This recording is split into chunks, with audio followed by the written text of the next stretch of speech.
عقیدے کا مسئلہ۔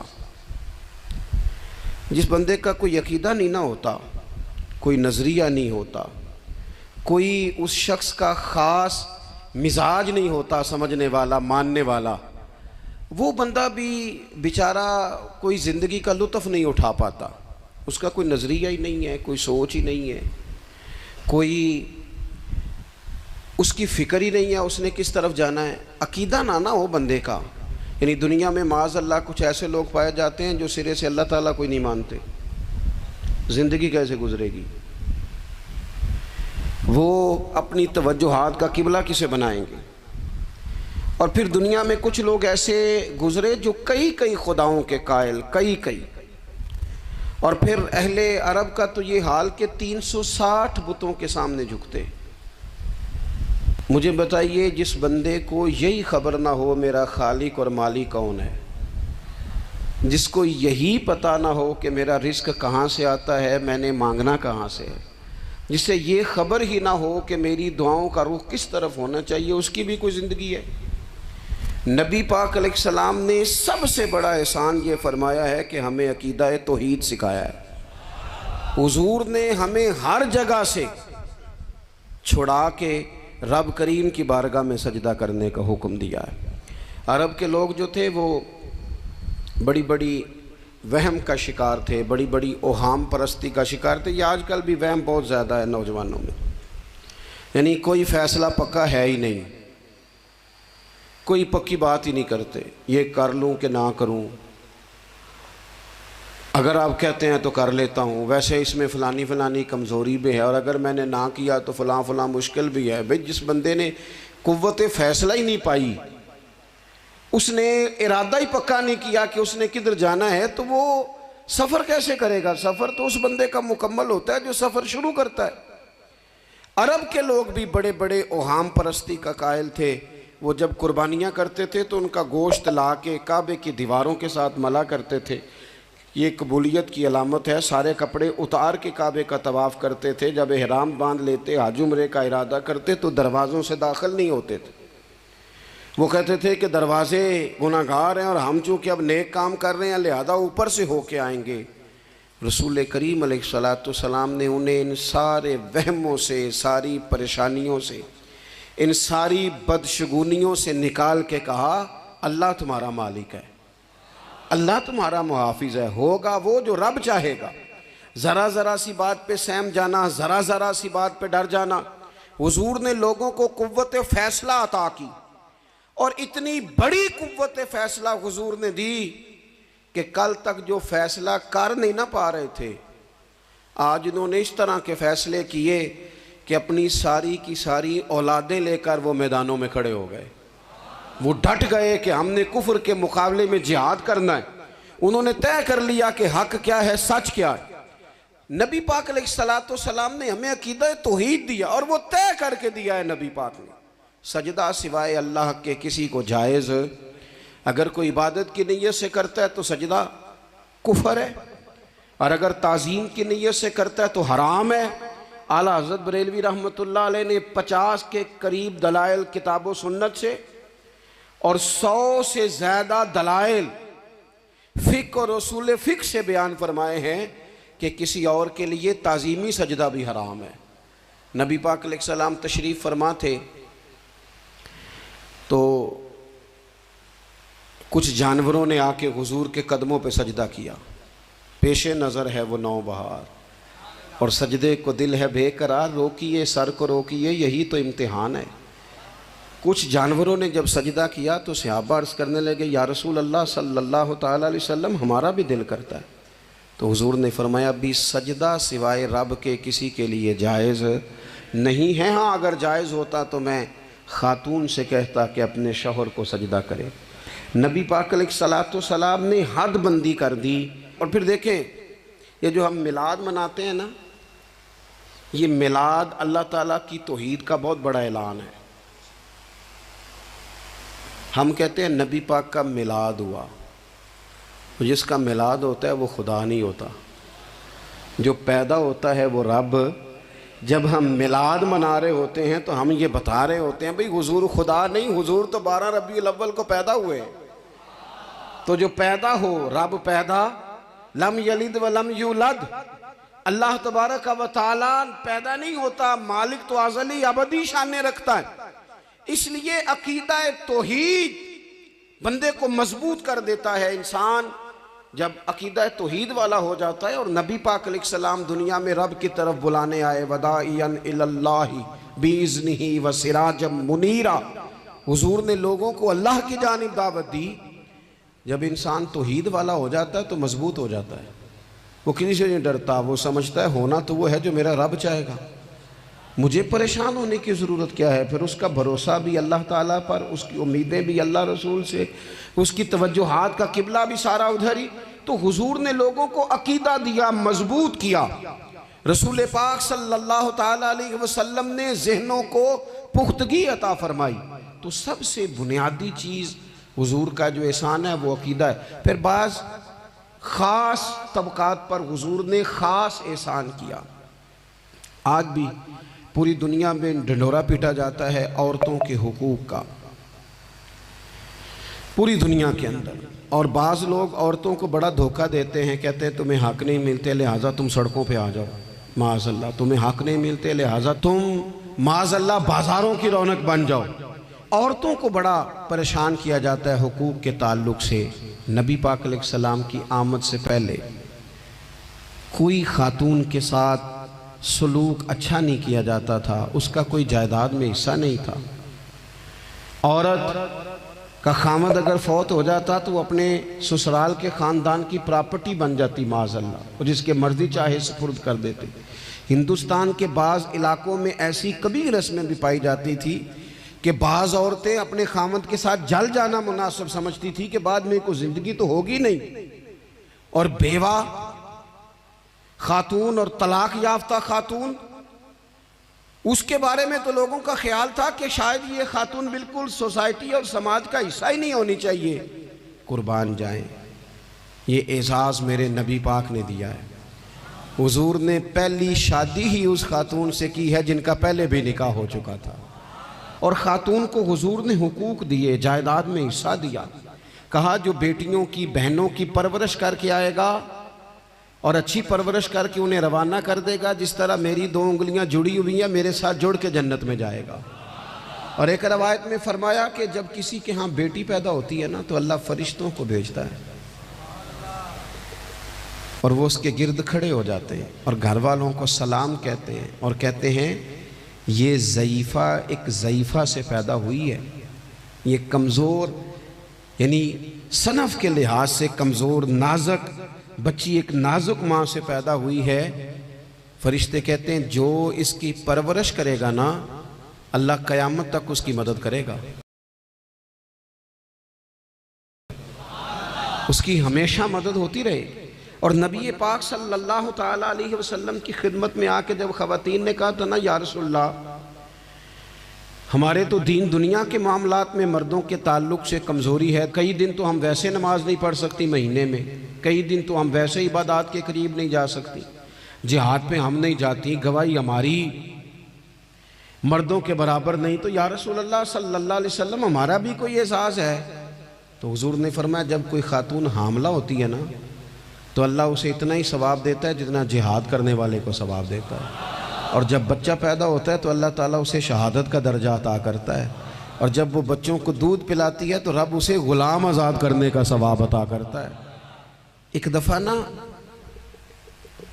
نبی پاک صلی اللہ تعالیٰ علیہ وسلم کی خدمت عالی مرتبت میں حضرت عائشہ صدیقہ رضی اللہ تعالیٰ عنہ نے ایک واقعہ عرض کیا، عرض کی حضور آج میرے ساتھ عجیب معاملہ ہوا، میں گھر میں اکیلی تھی تو ایک خاتون 2 بیٹیوں سمیت آئی، اس نے کہا کہ میں بھی بھوکی ہوں، میری بیٹیاں بھی پریشان ہیں، کھانا نہیں کھایا۔ سیدہ پاک کہتی ہیں یا رسول اللہ میرے پاس بھی 3 کھجوریں تھیں گھر میں پڑی، یہ 2 جہاں کے شاہ ہیں پر پاس کچھ رکھتے نہیں، اور 2 جہاں کی نعمتیں ہیں ان کے خالی ہاتھ میں۔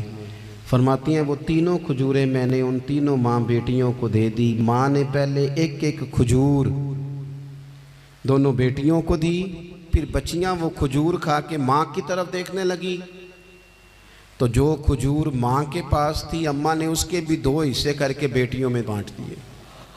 حضرت عائشہ عرض کرنے لگی یا رسول اللہ میں نے یہ بڑا نرالا رنگ دیکھا ہے، ماں کا اپنے بچوں سے پیار کا انداز۔ تو حضور نے کیا فرمایا؟ نبی پاک علیہ السلام فرمانے لگے سن پھر، اللہ تعالیٰ نے اس عورت پر جنت کو واجب کر دیا ہے۔ فرمایا اللہ نے اسے جہنم سے دور کر دیا جو بیٹیوں کے معاملے میں آزمایا گیا، اور جس نے پھر ان کے ساتھ اچھا سلوک کیا۔ اپنا حضور کا عمل یہ تھا کہ حضور کی بڑی صاحبزادی سیدہ زینب رضی اللہ تعالیٰ عنہ، یہ حضور کی سب سے بڑی صاحبزادی ہیں، یہ بخاری میں آپ کو ملے گا کہ ان کی بیٹی جناب امامہ بنت زینب چھوٹی سی عمر تھی، تو جب حضور نماز کے لیے آتے تھے تو نواسی کو اٹھا کے ساتھ لے آتے تھے، اور وہ حضور نماز پڑھتے تھے تو وہ نبی پاک کے کندھوں پہ کھیلتی تھی۔ حضور نے عملاً بیٹیوں سے پیار کرنا سکھایا، بیٹیوں سے محبت کریں، بیٹیوں سے پیار کریں۔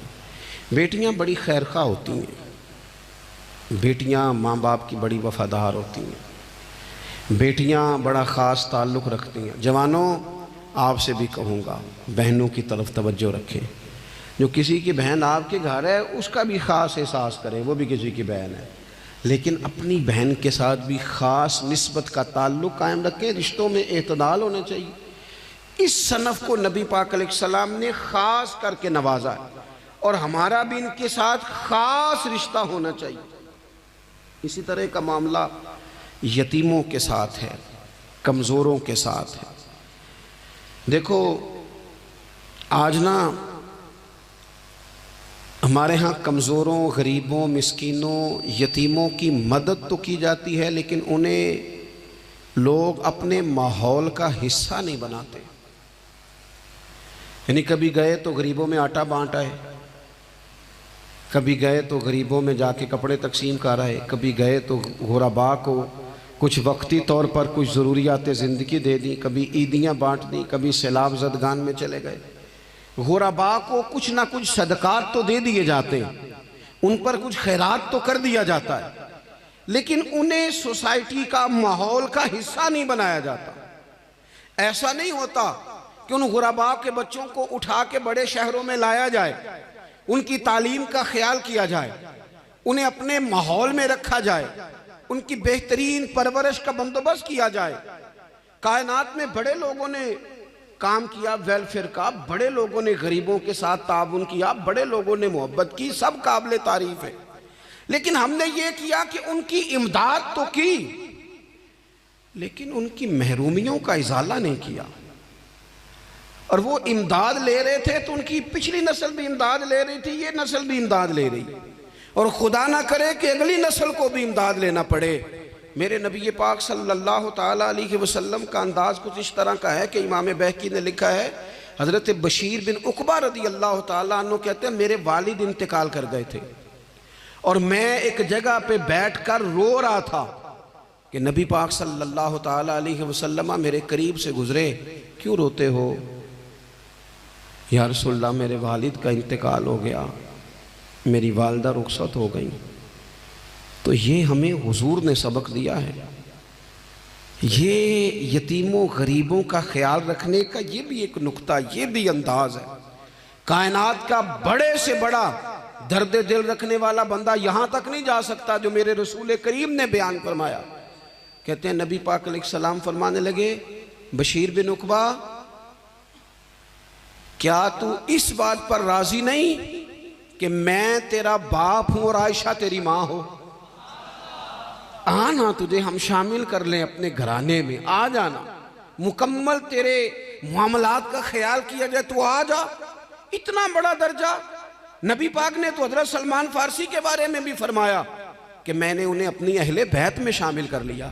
رسول اللہ صلی اللہ تعالیٰ علیہ وسلم غرباء کے لیے، مساکین کے لیے، یتیموں کے لیے، ناداروں کے لیے جو خاص احسان بن کے آئے، وہ یہ والا لہجہ نہیں کہ ہم مطمئن ہو گئے کہ ٹھیک ہے ہم گئے تو تھے، اتنے پیکٹ بانٹ تو آئے، اتنا کچھ ہم نے دے تو دیا، فلانا کام کر تو لیا، اور وہ بھی کب تک کیا جب تک خبریں تیز تھیں۔ ہمارے ملک میں سیلاب آیا، میڈیا نے خبر دی، شور ہوا، لوگوں نے بڑی کوشش کی، الحمدللہ بڑے اچھے جذبات کا اظہار کیا، ڈھیر سارے لوگ وہاں گئے۔ میں آپ سے پوچھتا ہوں کہ کیا سیلاب زدگان سارے اپنے اپنے گھروں میں چلے گئے، ان کے گھر بن گئے، لیکن ہمارے جذبے کیوں ٹھنڈے ہو گئے؟ اس لیے کہ خبریں ٹھنڈی ہو گئی۔ ہم تو چلتے ہیں ٹرینڈ کے ساتھ کہ آج کل ٹرینڈ کیا ہے، اگر خبر ادھر کی ہے تو ذوق ادھر کا ہے، خبر ادھر کی ہے تو ذوق ادھر کا ہے۔ دیر پا کام کرنا اور خاص جذبات پیدا کرنا ان لوگوں کے لیے۔ حضرت سیدنا عبداللہ بن ابی اوفا رضی اللہ تعالیٰ عنہ روایت کرتے ہیں، ایک یتیم بچہ آیا تھا، اس نے عرض کی حضور میری ماں بھی بھوکی ہے اور میری ایک ہمشیرہ ہے وہ بھی بھوکی ہے، اے روٹی دا دکھ نہ پوچھو، روٹی تے بندہ کھا جاندی دے۔ یہ جو بھوک ہوتی ہے نا، بھوک، بہت سارے لوگ نا، میں ایک شادی میں تھا تو وہاں ایک دو لوگ کھانا کھا رہے تھے، تو بعض لوگ انہیں دیکھ دیکھ کے مذاق کر رہے تھے، ویڈیو بنا رہے تھے، کہتے دیکھو کھانا ہی نہیں آتا، کیا انداز ہے، سارا ان کا منہ جو ہے وہ کھانے سے بھر گیا، ہاتھ دیکھو کہاں تک ان کے لتھڑ گئے، کیا انداز ہے۔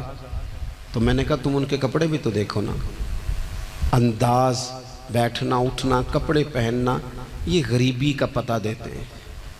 بھوک جب تیز لگی ہو پھر کھانے کے آداب لوگوں کو یاد نہیں رہتے۔ غربت نے میرے بچوں کو تہذیب سکھا دی، اب وہ سہمے ہوئے رہتے ہیں، شرارت نہیں کرتے۔ وہ عزیز، ہوتا یہ ہے کہ جب انسان کو بھوک شدید لگی ہو نا، پھر اسے ڈاکٹر کی ہدایات نہیں یاد رہتی، پھر تو پیٹ کی آگ بجھانے کو لوگ دوڑتے ہیں۔ تو کہتے ہیں اس بچے نے آ کے عرض کی، یا رسول اللہ صلی اللہ تعالی علیہ وسلم، ماں بھی بھوکی ہے، بہن بھی بھوکی ہے۔ حضور نے نا اسے 21 کھجوریں عطا فرمائیں، فرمایا 7 تیری، 7 تیری بہن کی، 7 تیری والدہ کی۔ اور یہ حضور نے 21 کھجوریں دی ہیں، یہ نبی پاک نے 21 دی ہیں۔ ہاں یہ حضور نے 21 دی، اور حضور تو اشارہ بھی کر دینا تو پھر روٹی ساری زندگی ختم نہیں ہوتی۔ وہ حضرت ابو ہریرہ کو بھی ملی تھی، فرماتے ہیں میں کئی سال کھاتا رہا، 1 کلو کھجوریں تھی پر ختم ہی نہیں ہوئی۔ 21 کھجوریں حضور نے دیں۔ حضرت معاذ ابن جبل رضی اللہ تعالیٰ عنہ اٹھے اور دوڑ کے جا کے نا اس یتیم کے سر پہ ہاتھ پھیرا اور کہنے لگے، پتر اللہ تجھے اپنے والد کا جانشین بنائے۔ تو حضور فرمانے لگے، معاذ یہ تم نے کیا کیا؟ عرض کی حضور اس بچے کی بات سن کے میرا دل بھر آیا ہے، محبت نے انگڑائی لی ہے تو میں نے یتیم کے سر پہ ہاتھ پھیرا ہے۔ یہ دیکھو حضور کا رشتہ۔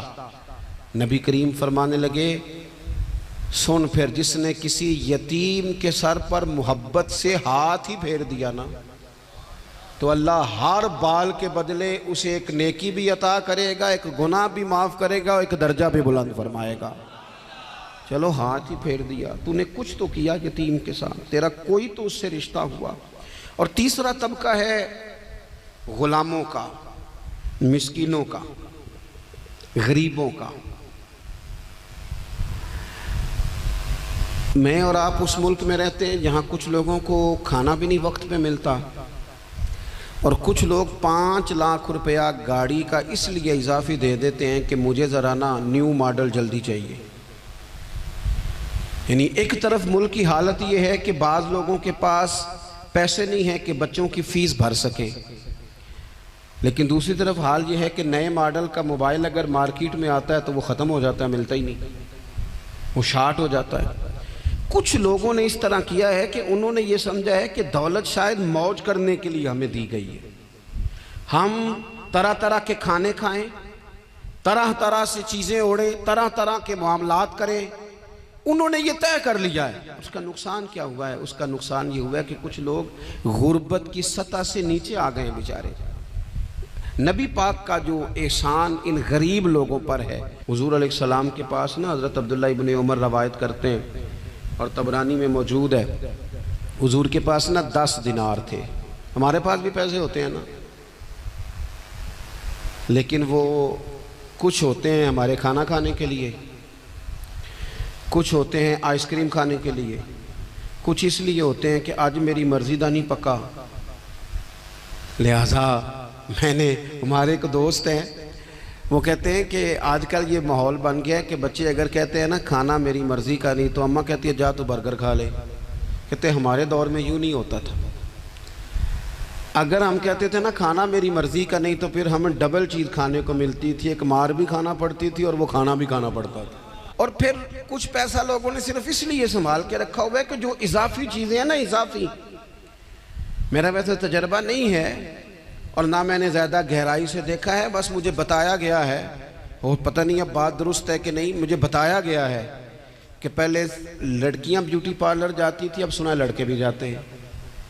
اب خدا جانے یہ بات سچ ہے کہ غلط ہے۔ یہ جو اضافی اخراجات ہیں نا، یہ اگر ہم تھوڑے سمیٹ لیں، یعنی مولا علی شیر خدا کرم اللہ تعالی وجہہ الکریم مزدوری کر کے نکلے تو 2 کلو کھجوریں تھیں، حضور بس فرمانے لگے 1 کلو میرے بچے کھائیں گے اور کلو مدینے کے غریب بچے کھائیں گے، یعنی کل 2 کلو ظاہری طور پر کھجوریں ہیں، اس میں بھی دوسروں کا حصہ۔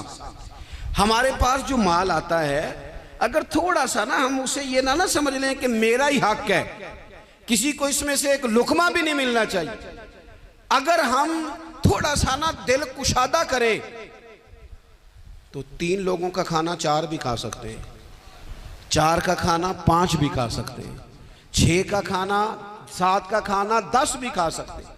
شرط یہ ہے کہ دل کشادہ ہو، دل دریات سمندروں ڈونگے کون دلاں دیا جانے، تھوڑی سی نا کشادگی پیدا کی جائے۔ حضرت عبداللہ ابن عمر کہتے ہیں نبی کریم علیہ السلام کے پاس نا 10 دینار تھے، ویسے تو کائنات ہی میرے نبی کی مٹھی میں ہے، لیکن ظاہری طور پر 10 دینار تھے۔ حضور ایک دکان پہ گئے، 4 دینار کا حضور نے ایک جوڑا خریدا، کپڑے خریدے، وہ قمیض حضور نے پہنی تو ایک انصاری آگے بڑھ کے عرض کرنے لگے حضور میرا بڑا دل کر رہا ہے، یہ مجھے نہیں دے دیتے آپ؟ تو حضور خوش ہو گئے۔ یہ میرے محبوب کا دروازہ ہے کہ جب کوئی مانگتا ہے تو حضور خوش ہو جاتے ہیں۔ نبی کریم سے مانگا اس شخص نے تو حضور خوش ہو گئے، اور محبوب نے وہ کرتا وہ کپڑے اتار کے اس انصاری کو عطا کر دیے، اور 4 دینار کے اور خرید لیے، باقی بچے 2 دینار۔ نبی کریم وہ لے کے نکلے، رخصت ہوئے گھر جانے کے لیے، تو رستے میں خاتون کو روتے ہوئے دیکھا، حضور رک گئے، فرمایا کیوں رو رہی ہو؟ عرض کرنے لگی یا رسول اللہ صلی اللہ تعالی علیہ وسلم میں فلاں آدمی کی کنیز ہوں، نوکرانی ہوں، اس نے آٹا لینے بھیجا تھا 2 دینار کا، وہ 2 دینار گم ہو گئے، حضور نے 2 دینار اسے عطا کر دیے، وہ دیے تو پھر رو رہی تھی، فرمایا اب کیوں روتی ہو؟ کہنے لگی یا رسول اللہ ڈرتی ہوں دیر بڑی ہو گئی یا مار ہی نہ پڑے۔ تو حضور نے فرمایا چل نہ میں تیرے ساتھ چلتا ہوں۔ حضور ان کے گھر گئے، وہ اہل ایمان کا گھر تھا جن کی وہ کنیز تھی، جا کے کہا السلام علیکم، اندر سے جواب ہی نہیں آیا، پھر فرمایا السلام علیکم، کوئی جواب ہی نہیں آیا۔ محبوب کا طریقہ مبارکہ تھا 3 دفعہ دستک، پھر واپسی، تیسری دفعہ کہا السلام علیکم تو وہ سارے بول پڑے وعلیکم السلام یا رسول اللہ، حضور ماں باپ قربان۔ تو حضور فرمانے لگے میں نے پہلے بھی 2 دفعہ سلام لیا، بولا کوئی نہیں، کہا یا رسول اللہ اپنے نصیب تھے نا کہ ہم پہ سلامتیاں بھیج کون رہا ہے، ہم نے سوچا ذرا 3 دفعہ مل جائے سلامتی، ذرا مل جائے نا، حضور سلامتی بھیج رہے ہیں تو آتی رہے نا۔ تو محبوب کریم علیہ السلام فرمانے لگے یہ تمہاری کنیز وہاں کھڑی رو رہی تھی، اس بیچاری کے 2 دینار گم ہو گئے تھے، اسے دوبارہ سامان لاتے کچھ دیر ہو گئی، اس پر سختی نہ کرنا، مارنا نہ۔ غلام کہنے لگے حضور اس خاتون کے قربان جائیں جو ہمارے کریم رسول کو ہم جیسے غریبوں کے گھر تک لے آئی ہے، مارنا کیا، ہم اسے آزاد کرتے ہیں، یہ آزاد ہے اللہ کی رضا کے لیے۔ یہ دیکھو یہ میرے نبی پاک کا انداز ہے۔ حضور نکلے تو جناب عبداللہ ابن عمر فرماتے ہیں رسول کریم فرمانے لگے شکر ہے اللہ تعالیٰ کا، 10 دینار تھے، ایک انصاری نے بھی قمیض پہن لی، میں نے بھی قمیض پہن لی، اور رب نے ایک کنیز کو آزاد بھی فرما دیا۔ یہ انداز ہمیں نبی کریم نے دیا ہے کہ ہم اپنے دولتوں میں، اللہ کی عطاؤں میں غرباء کو، قریبیوں کو، رشتہ داروں کو، بہن بھائیوں کو تھوڑا شریک کر لیں، تاکہ وہ جو آسودگی اللہ نے ہمیں دی ہے اس میں سے دوسروں کو بھی کچھ نفع ملے۔ اور ایک بات آخر میں آپ کی خدمت میں یہ عرض کرنی ہے کہ جو زیر دست لوگ ہوتے ہیں نا، غلام، ملازم، نوکر، آپ اپنی زندگی کے مسائل دیکھ لیں، جن لوگوں کے پاس لاکھوں آتا ہے کبھی ہزاروں آنے لگ جائے تو پریشان ہو جاتے ہیں، تو جن کے پاس صرف سینکڑوں ہوتے ہیں تو ایسا تو نہیں کہ آپ ہی ٹینشن میں ہیں اور آپ ہی کو غصہ آتا ہے، وہ بیچارہ کبھی نوکر بھی تو ٹینشن میں ہو سکتا ہے نا، ملازم کو بھی تو کبھی ٹینشن ہوتی ہے نا، اس کے ساتھ بھی تو مسائل وابستہ ہے نا۔ حضرت سیدنا ابو مسعود انصاری رضی اللہ تعالیٰ عنہ بیان کرتے ہیں کہ مجھے اپنے غلام پہ غصہ آیا تو میں اسے مار رہا تھا، نبی کریم تشریف لے آئے، حضور نے ایک جملہ کہا تو میں رو پڑا۔ حضور فرمانے لگے جتنا اختیار تجھے اس پر حاصل ہے نا، اس سے کہیں بڑھ کر رب کو تیرے اوپر اختیار حاصل ہے، لہٰذا اللہ سے ڈر، اس کے معاملے میں اللہ سے ڈر۔ اور پھر حضور تو صرف غلام نہیں، جانوروں کے حق تک کا خیال فرماتے۔ ایک جگہ تشریف لے گئے تو اونٹ آپ کے پیروں پہ سر رکھ کے رویا، نبی کریم نے اس کی پشت پہ ہاتھ پھیرا، فرمایا اس کے مالک کو بلاؤ نا۔ جب وہ آیا تو کیا ارشاد فرمایا؟ فرمایا تو اس کے معاملے میں اللہ سے نہیں ڈرتا؟ اس نے شکایت کی ہے کہ تو اس کی طاقت سے زیادہ بوجھ ڈالتا ہے، چارہ اور پانی بھی وقت پر نہیں دیتا۔ یہ حضور کے احسانات ہیں، ہمیں ان احسانات کا خاص خیال رکھنا چاہیے۔ اور یہ جو ایام ہے عید میلاد النبی کے، ان ایام میں بالخصوص ہمیں غریبوں کے ساتھ، یتیموں کے ساتھ، بیواؤں کے ساتھ، مساکین کے ساتھ، لاچاروں کے ساتھ اس لحاظ سے زیادہ مدد کرنی چاہیے کہ میرے رسول پاک انہی کے لیے تو زیادہ رحمت بن کے آئے، انہی کا تو محبوب نے خیال زیادہ فرمایا، انہی کے بارے میں تو ہمیں تلقین زیادہ فرمائی۔ وہ اپنے پرائے کا غم کھانے والا، مرادیں غریبوں کی بھر لانے والا، مصیبتوں کے